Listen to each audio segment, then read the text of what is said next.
Hello दोस्तों, welcome to blogs with Myra और मेरा नाम है मीनाक्षी मेहर। तो कैसे हैं आप सब, बताइएगा। तो आज मैं कोई ब्लॉग लेके नहीं आई हूँ। आज मैं आपके साथ शेयर करने वाली हूँ अपने कमरे में मैं किस तरह से जो चीज़ें हैं व्यवस्थित करके रहती हूँ और किस तरह से जो मेरा कमरा है, एक कमरा किचन टॉयलेट बाथरूम है मेरे पास, और कितना प्रॉपर ढंग से मेरा एकदम ठीक अरेंज करा रहता है। और जबकि मेरे पास दो छोटे छोटे बच्चे भी हैं, तो आप देख रहे होंगे कि जो मेरा कमरा हमेशा चमकता दमकता रहता है, प्रॉपर तरीके से जो चीज़ें हैं वहीं पे मिलती है और एकदम साफ़ सुथरा रहता है। तो आप भी कर सकते हैं, बस कुछ टिप्स है, कुछ बातें हैं जो आपको फॉलो करनी पड़ेंगी। तो चलिए फिर वीडियो को स्टार्ट करते हैं।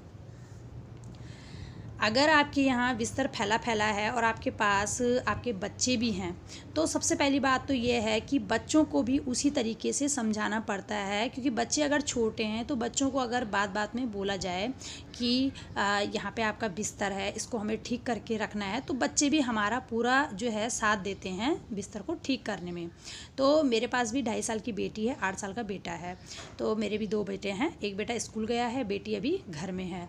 तो यहाँ पे ये देखिए, मेरा एक बेड है जो कि 4x6 का है, और एक मैंने इसमें जॉइंट करा हुआ है, एक तखत है।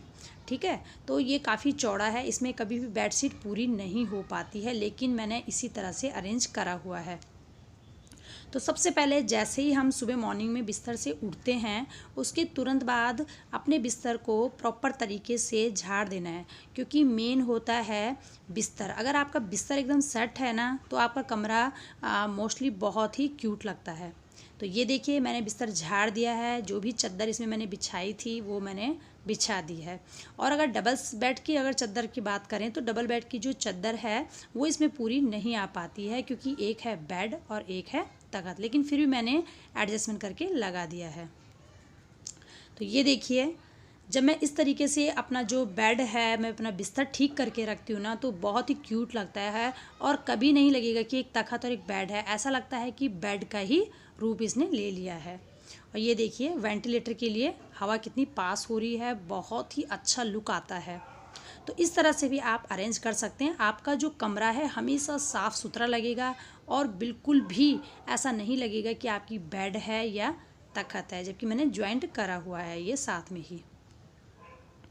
दूसरी बात, जब भी आप रोज़ाना अपनी क्लीनिंग करते हो, तो साथ ही साथ एक एक ऐसा कपड़ा कॉटन का हो या कोई टावल का कपड़ा है, इस तरह से रखिए कि आपकी जैसे टीवी है, यहाँ पे धूल वगैरह काफ़ी जम जाती है। जो गमले हम सजाते हैं उनमें भी डस्ट जम ही जाती है। तो ज़्यादा ना हो सके तो आप एक दिन छोड़ के इस तरह से कर सकते हैं, ताकि जो डस्ट है ज़्यादा ना जमे, ताकि एक ही दिन में हमें भार ना लगे। कई बार क्या होता है कि हम 2-3 हफ्तों में यहाँ पे सफाई करते हैं तो डस्ट बहुत ज़्यादा जम जाती है, लेकिन हम दूसरे तीसरे दिन जब भी हमें मौका लगता है, अगर हम उस टाइम पे करें तो बहुत ही सफाई भी हो जाती है और हमारा काम भी नहीं बढ़ता है। तीसरी बात यह है कि जब भी आप किचन को क्लीन कर लेते हैं, उसके बाद अगर आपके पास एक गीला टॉवल है, उसे पूरे तरीके से गीला करके अच्छे से निचोड़ के पूरा जो अपना फ्रिज है उसको भी साफ़ कर लीजिए, ताकि हम पे एक ही दिन जो काम का बोझ ना पड़े। अगर आप थोड़ा थोड़ा करके भी इस काम को करते हो ना, तो हमें डीप क्लीनिंग करने की ज़रूरत नहीं पड़ती है। तो ये देखिए, जो फ्रिज है, फ्रिज भी मेरा हमेशा चमकता दमकता रहता है और आपका भी रहेगा अगर आप इन टिप्स का फॉलो करते हो।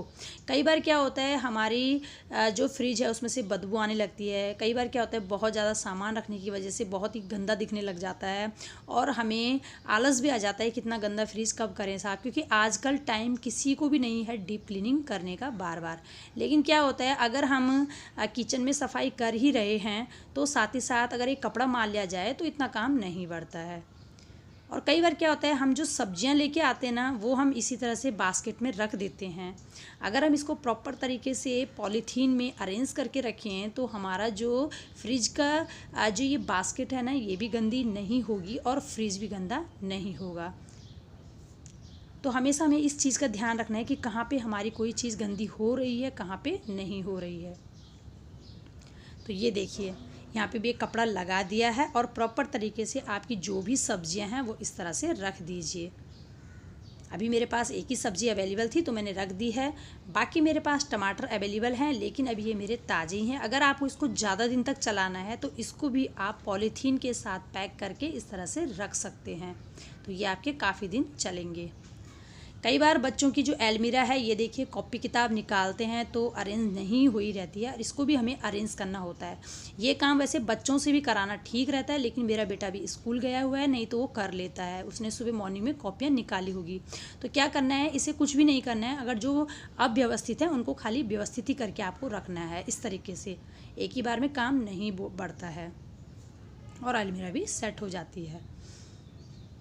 ये देखिए, जब भी आप सिंक एरिया है उसको, जब भी आप बर्तन वर्तन सारे धो लेते हो, बर्तन धोने के बाद जो लास्ट काम रहता है वो सिंक एरिया साफ़ करने का होता है।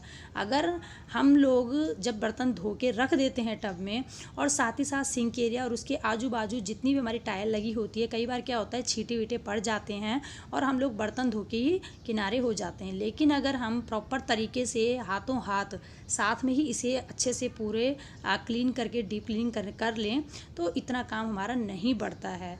कई बार क्या होता है, हम किचन की सोचते हैं ना डीप क्लीनिंग करने की, वो तो करनी ही चाहिए महीने 6 महीने में। लेकिन अगर आप इस तरह से प्रॉपर तरीके से बार बार सफाई करते रहते हो तो आपको डीप क्लीनिंग करने की कोई भी ज़रूरत नहीं पड़ेगी और किचन हमेशा चमकता दमकता रहेगा। मेरा किचन हमेशा साफ़ सुथरा ही मिलेगा आपको, कहीं पे भी ऐसा नहीं लगेगा कि ज़्यादा गंदगी है। और वैसे मैं 6 महीने में, या मुझे जब लगता है कि मुझे करनी चाहिए तो मैं सफाई कर लेती हूँ। वैसे किचन चमकता दमकता ही रहता है अगर हम इस तरह से सफाई करते हैं। और ये जो मैं आपको ब्रश दिखा रही हूँ, इस तरीके से इसे लास्ट टाइम पे जितने भी कोने हमारे छूटे होते हैं जहाँ पे गंदगी बैठ जाती है तो उसे प्रॉपर तरीके से साफ़ कर लीजिए।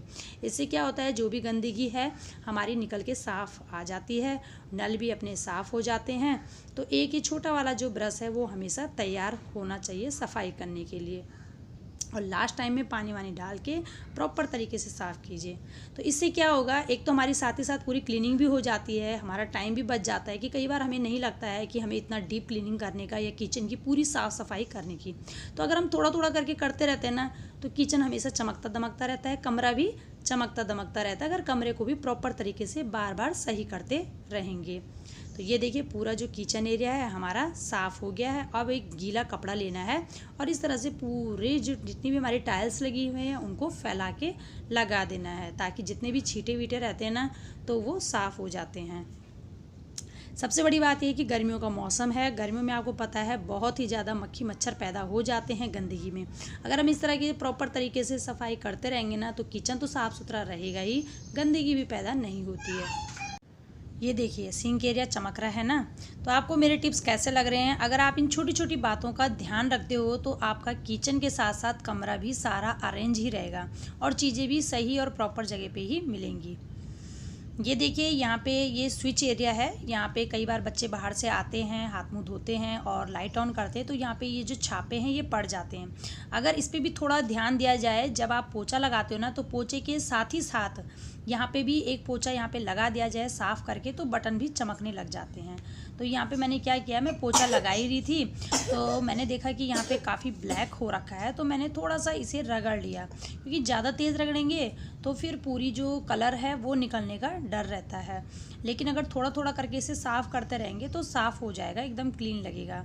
तो इस तरीके से हम जो है काम को आसान कर सकते हैं, क्योंकि ये दिखने में भी गंदा लग रहा था। अगर कोई घर में आता है और नज़र पड़ती है तो जो एरिया है ना कलर वाला, तो अगल बगल के कलर जो डार्क लग रहे थे और यहाँ पे काफ़ी गंदा लग रहा था दिखने में, तो यहाँ पे मैंने ये भी अच्छे से प्रॉपर तरीके से साफ़ कर दिया है। अभी देखिए, ये सूख जाएगा, फ़ैन मैंने ऑन करा हुआ है और सूखने के बाद फिर प्रॉपर वही जो कलर था लगा हुआ वही इसमें आ जाएगा। अभी मुझे 2-3 स्विच और भी सही करने हैं। एक हाउसवाइफ का काम होता है छोटी छोटी बातों का ध्यान रखना, कहाँ पे गंदगी लग रही है, कहाँ पे ज़्यादा दिन हो गए हैं हमने सफाई नहीं की है। तो इन छोटी छोटी बातों का ध्यान रखना बहुत ज़रूरी है, क्योंकि साथ में बच्चे रहते हैं और बच्चे कुछ ना कुछ करते रहते हैं, कभी गंदगी ज़्यादा बढ़ा भी देते हैं। लेकिन थोड़ी थोड़ी बात में बच्चों को भी थोड़ी थोड़ी बातें सिखानी चाहिए।